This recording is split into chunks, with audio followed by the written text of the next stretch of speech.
Paano po pag yung asawa mo na hindi mo na binagastusan, yung pati yung pangangailangan niya hindi mo na rin naibigay? Ano po yung pattern?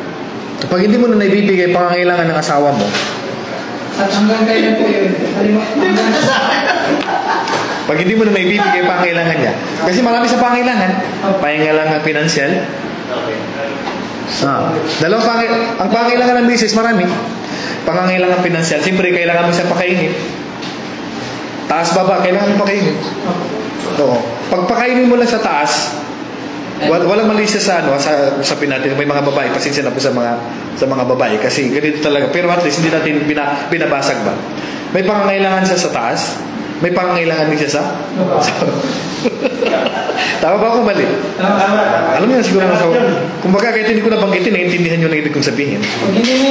Kung ang naibibigay mo lang na pangangailangan niya sa taas, kulang yan. Kung naibibigay mo lang pangangailangan sa baba, kulang pa rin. Kailangan ibigay mo lahat.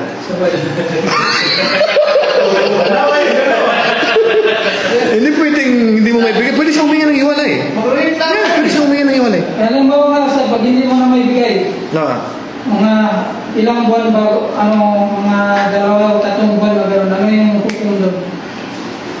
Pwede na magreklamo. Si Omar bin Khattab, tinanong niya ang anak niya na si Hafsa. Sabi niya, Hafsa, gaano ba katagal ng lalaki bago makatiis? Ang babae, makapagtiis. Sabi niya, 4 months, 4 na buwan, nakakatiis ang. So, kumbaga, usually, ang sabar ng babae ay 4 months. Nakakatiis sila ng 4 months. Tayo. Tayo, nakakatiis tayo ng.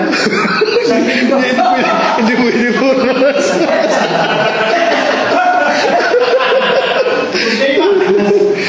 Okay.